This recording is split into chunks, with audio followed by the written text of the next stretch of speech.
How you doing? I'm Master Antonio Garcia of CooperTotalFitness.com. What we're going to take a look at today is using a bench to work the incline bench press. What this does is this actually works the upper part of your chest muscles, your pectorals, right up here. Okay? So a lot of times people get in the habit of just doing a regular chest press or a regular bench press, and they work the front of the chest. You want to make sure you're hitting your body parts from all angles. So the nice thing about with benches is that they tend to come with different elevations, so you can work the different levels. So we're actually going to be focusing on the upper part right up here. Okay, now when you're working with a bench, it's, one of the key important things to remember is that you want to make sure the bar is in a comfortable position for you to get the bar and lift the weights that you're going to be lifting. So as you can see, I've elevated the seat here, but one thing I've done that you may not notice is that I've also raised the side bars here too, to make sure that the bar is high enough over that I can grab it, because normally when I do the bench press, I usually have this down all the way down where the bar is about this level. Okay, so I've actually had to raise the sides up in order to, when I lay down, I'm able to grab the bar comfortably. So what we're going to take a look at now is we're going to take a look at the form that goes into doing an incline press. Alright?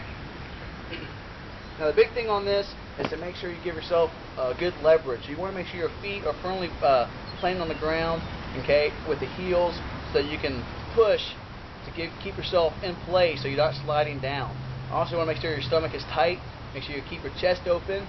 Okay, make sure you come at a nice wide enough angle. Now, depending on the angle, you can actually change your grip from close grip to farther out grip. So the grip itself isn't as important as the form of the body, but know by changing your grip that you're going to isolate different parts of your muscles and work them differently. So play around with them and find out what kind of incline presses you like to do. So we're going to come in like this. I'm going to come in and place my pinkies on the hash marks that are on my my bar. Okay.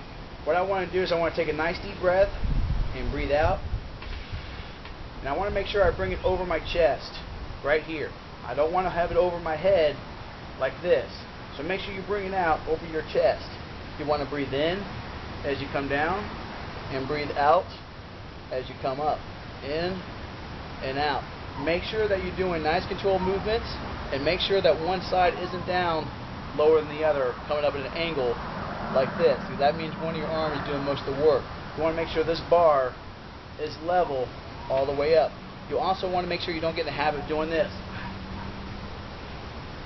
Okay? If you can't push the weight up comfortably, okay, then you're probably doing too much weight. And sometimes I know it's easy to get yourself in a position to where you like to lift as heavy as you possibly can, but especially if you don't have a spotter, make sure that you're only doing enough weight to where you can get that weight back up. Because unlike machines, if you get stuck down here, you pretty much have to like turn sideways and knock your weights off side to side.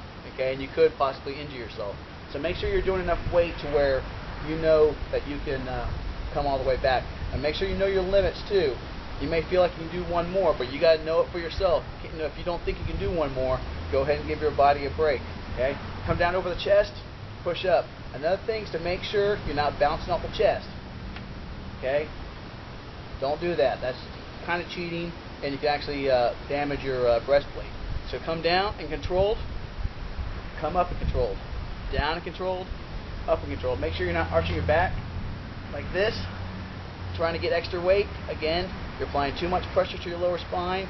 Okay? If you can't do it with your back flat on the ground, you're doing too much weight. Okay? And then when you're done, just place the bar back in its place. Make sure it's secure before you let go. And there you go. So that's how you do an incline press. Thing to remember is that when you do your chest and your back, those are bigger muscles, so you tend to be able to do more weight, which means you have more risk. So if you're working out by yourself, you have to be a little more diligent in your safety, because you're going to be lifting a lot of weight over your chest. And you know, it's very important you have somebody there, what's called a spotter, someone who can help you with that last couple reps. But if you're doing it by yourself, you need to make sure you're being very diligent, because you don't have the benefit like a machine of stopping you at a certain distance. Okay? So make sure that your form is correct. Make sure you're only lifting enough weight that you can lift comfortably and challenging, but without giving up any kind of